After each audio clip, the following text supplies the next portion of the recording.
Welcome back to the channel. It's currently Saturday morning, beautiful day. Went and got my coffee and we're 4 weeks out from the photo shoot. My weight's at an all-time low. I'd probably say this is the easiest diet phase that I've done, to be honest with you. It's been very smooth, hunger's in control. Weight either holds up for about a week and then I tend to drop and then it's leveled out at the low number, so I'm in the 78s. It's a very exciting day. We got a new mattress coming, so you know you get an all day. We went mattress shopping a couple of weeks ago, or about a week ago, and I couldn't believe some of these mattresses. The one we've got is really nice, and then Lauren picked this bedding, and it's like stuff that I pretend that I didn't want to go look for, but once I'm there, I'll tell you what, I get so into it. But yeah, basically this diet phase, we've got a bottomless brunch next weekend. So that's going to be a large one. All the boys are going to get together, a few of the girls, and we're going to have a big one. So what I like to do as far as weekends and drinking is I'm not a fan of going, I'm not drinking for this period of time. Never a fan of it. If there's an event that's worth it to me, a friend's birthday, like this bottomless, all of us getting together, if I think there's an organised event that's really worth it, I'll go out that night and have an absolute blinder, right? That is because I've built foundations of a routine, of dieting, of training, where that isn't going to affect me. So I'm not saying that's going to work for everyone. I do think that if you're in a really bad spot and you want to get from here to here, I recommend having as little balance as possible. And if drinking is something that's going to affect your motivation levels, which is highly likely, then I recommend going for a period without it and then get into balance later. Same with chocolate, foods, takeaways, things like that. Like, give a diet phase fucking everything and get to balance down the line once you've got a foundation of habits, so that that night or the takeaways or those sort of things don't ruin your progress. You're able to then snap your fingers the next day and get back onto it. Whereas when you're in your early stages, I've noticed with people, it's quite hard for them to then snap back into it, right? Because the goal is frail. The motivation is frail because it's not fully built in yet, if that makes sense. But yeah, basically the morning I jump up, I don't do anything fancy, have a shower. I neck as much water as I can, so I try to get hydrated. I've spoke about this before, steps are quite low. Like, I'll sit on my laptop all day, check-ins. And I just keep that in mind when I'm setting up my calories. So food is low. I'm going to show you my pre-workout meal, which is cream of rice. Fucking brilliant, by the way. Ever since I've been having that cream of rice, I tell you what, like, as opposed to oats that, you know, it's going to have more fiber, it's going to sit in your stomach more, this cream of rice just digests straight away. Like, it feels like you've not eaten, but it's like the carbs are so easy to digest into your muscles and just give you that benefit of a pump, but not kind of sit in your stomach like oats would, right? That's the delivery guy now. So yeah, I'm going to show you an arm day. Saturday's arm day.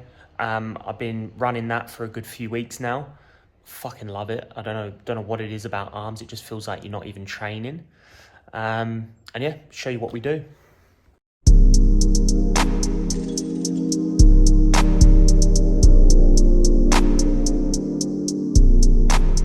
Here it is.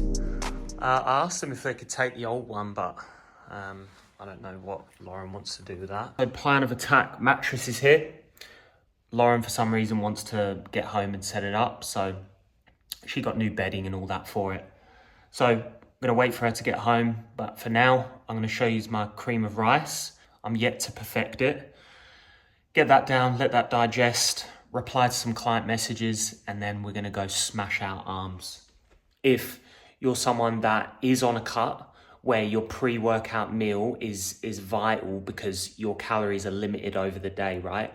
Especially if you're natural, yeah? So what people don't really talk about when you're natural is you don't hold that muscle mass size that someone maybe on testosterone or a bodybuilder that's trained for 10 years would have.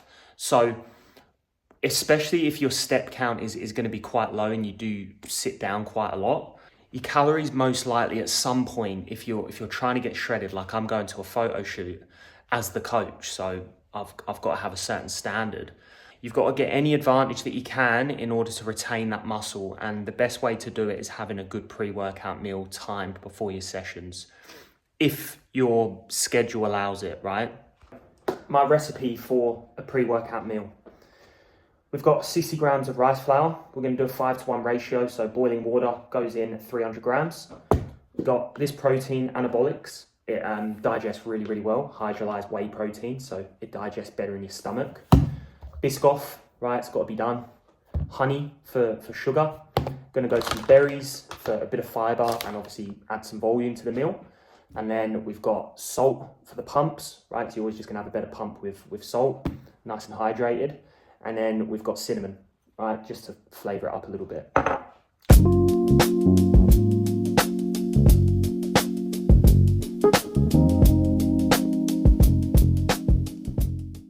It looks like absolute shit, but that is pre-workout meal for a lovely Saturday. 15 grams of Biscoff, 75 grams of berries. You got honey, cinnamon. I put my creatine in there. 30 grams of protein powder and 60 grams of rice flour. All right, gym time. So we're gonna get another coffee on the way, of course, and hit some arms. So let's fucking go, mate. So I'd usually only just buy one coffee, but it is Saturday and I'm treating myself and I want a really good session. I don't really take pre-workout. I might have the odd Oxy Shred. But yeah, I'm not really a fan of pre-workouts. They make me feel fucked, to be honest. And I'd rather spend that money on protein powder. We're gonna drive about 20 minutes to the further gym. My local gym, I don't know, it just gets too busy. It's the one I'm going to now is probably the same size, but I don't know, it's less on top of each other. Do you know what I mean? Like you could have the same amount of people in there. I don't know, the way the gym's set up, it just feels less on top of you, so it's going to be easier to film. I'm going to film the whole arm workout and talk over it with you guys. And yeah, we're just going to have a wicked session, get back, set up the bed. And then we're pretty much just off to watch my brother play football tonight. But apart from that, it's a pretty chilled weekend. Like I say, next weekend's a big one. But this weekend's one to actually make some good progress. I'm already 1 over my coffee limit. Could go for 3 and maybe just be... It's just the calories, man. Like I would, honestly, I was saying this on the weekend, I reckon I could literally drink coffee until like 5 p.m. and have like one meal. Like genuinely, if protein, macros and all that weren't a factor, that's what I'd be fucking doing. I'll just be getting a coffee machine and I'd make coffees on it all fucking day. I do like the process of going out and getting a coffee. I think you can't beat it. Like if it's a nice day, going out and going for a walk. But I'll get a coffee machine, I'll drink coffee all fucking day, and I would literally just have one meal at night. But your gut to be fucked, I reckon. You'd be shitting water all day. You wouldn't hit your protein, so you'd be kind of fucked. You'd be fucked for the gym, because obviously I wouldn't have my pre-workout meal. Just at the coffee shop now, so drive-through coffee. Quick coffee we're at. I still reckon Zarafas is number 1 for drive-through coffee. I would say Zarafas would be number 1. Quick coffee be number 2. Muzbuzz number 3. And then maybe like Macca's number 4. I don't know what number 4. I tried Starbucks. Starbucks is shit. I don't get how Starbucks even made it here. It's way overhyped. All right, so just pulled up at the gym. It's currently 10:30 in the morning. And do you know what? Scrap any advice I've given you in this video. Fucking enjoy what you're doing. Take satisfaction from this process that you've wished for, right? You've got to remember when you felt like shit and focus on, you know, I'm not saying you're going to enjoy training, you're going to enjoy eating more bland food, right? I'm not saying that, but you've got to take enjoyment and satisfaction in the process of making progress, not looking at, oh, my friends are having so much fun, I'm missing out on so much. Like, you're genuinely not. Right now, it's Saturday morning. I've gone out for 2 coffees, a walk, made my pre-workout meal, get into the gym, right? I wouldn't be doing all this if I was hungover, or I'd be severely forcing myself to. Enjoy this process of making progress. You've started in an out of shape, not feeling good sort of position. You're not gonna like change. Your brain is naturally wired to not like change, and it wants comfort. So you are gonna have those feelings. But what I notice is when people start to make this change, even when they're making progress, they start to think, oh, my food's getting a bit boring. Oh, my weekends, I'm not able to do what everyone else is doing. That's the whole point, right? That's the whole point. That's how you get things that other people don't have. That's how you achieve things, right? Now, I'm not even going to say I'm sacrificing. What am I sacrificing? It's Saturday morning. I've been up and about, feel great, ready to have a good session, making a YouTube video. Like, you've got to take satisfaction in that journey. You have to, because if you do, you will get to your result as a byproduct. So I start the arm day with some seated rows. Out of all my 5-day split, I'd say back gets most neglected in my program. So making sure my elbows are driving in close, tucked into my ribs, keeping my torso pretty upright, and just getting that full stretch and a pause at the back. A big goal of my program is to build rounder shoulders, which the rear delts tend to get neglected. So reverse pec deck, leaning all the way forward and driving out with my elbows. Then hitting triceps in the fully stretched position, which is just an overhead cable extension where I use the V-bar as it feels more stable. Then into some tricep pushdowns where I'm focusing more on that bottom position and fully locking out my elbows, leaning chest over bar and going pretty heavy on these. Then my favourite movement for biceps at the moment is a cable curl, where I have the cable in between my legs in this position. It just feels more natural, and focus on quite a heavy weight but keeping my elbows pinned and getting a good pause at the top and nice steady control on the stretch. Then some dumbbell Skullcrushers, where this also trains the triceps in that stretch position. It's nice and stable. I focus on keeping my elbows pinned back and getting that full stretch, almost touching my shoulders with the dumbbells, and then just locking out enough at the top to get that contraction. And then finishing this session off with some incline dumbbell curls, where having the elbows positioned behind the body just allows a bit more stretch on the biceps. I like to drop off the weight on these and go a bit higher in reps, and just going for as much of a pump as possible.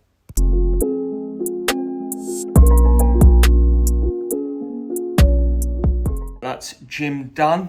So now we're just going to set up the new bed, which Lauren has gone for that colour. I had no say at all.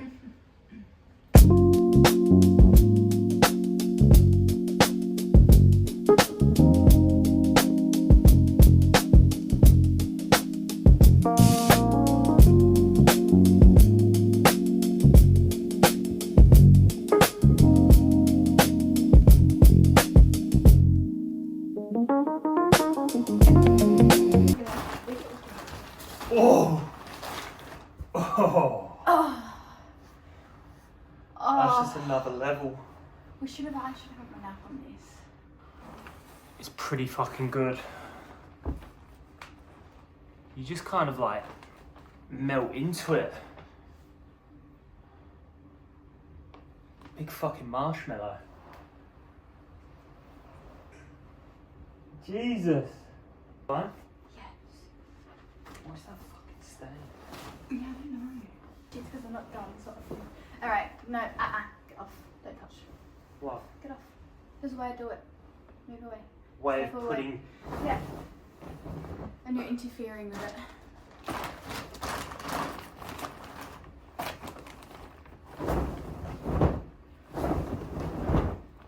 Don't touch me. And plus it's all crinkled stuff. Yeah, metallic. Get off! Well, I'm just trying to help. Touch it. You're not helping. I didn't know there was an art to putting bed sheets on. Are you recording it? Yeah. I didn't realise you were. I just want to say something, right? In nearly the 4 years that I've been with Reese, he has never once made the bed. So he's making it look... Get off! Yeah, but as you can see... You're making it look like... Look at you, what are you even doing over there? You're just getting in the way. Getting them ready for you. You've never made the bed. Huh? You've never made... You didn't even know... Well, yeah, because you don't fucking let me. Yeah, and there's a reason for it. just be really bad at doing the washing and the should, bed. You should just do a really bad job, you and should, you'll never be asked again. Yeah. Life You hack. should show them the photo of this one time you made the bed for the Renderlings bed. Oh yeah. That was shocking. It's giving man. What, this? Yeah. Man cave. I don't know if I like it. I reckon it's the bed that ruins it. Yeah, and the bedsheet's a bit crimsy and I don't have all my pillows, so I'm not inspired. I don't think you can go wrong with the white. Those beds. What are you doing with it? What's that? Squishing it. Why? See, that's why you don't make the Looks bed. shit. That looks shit. He doesn't understand. That looks shit. He doesn't understand. I'll do a way better job than that. No, you just don't. You don't get it. It actually does look pretty good. But what do you guys reckon? What colours do we need? So obviously we're getting rid of white. Yeah? Alright, that is it for another video. Let me know what colours you reckon we should go with with the bed. I'll probably show more videos as we get closer to the photo shoot, and I'll also show off more behind the scenes of everyone on the day. If there's anything else you'd like to see, or if you like this video, like and subscribe to the channel, and I'll see you in the next one.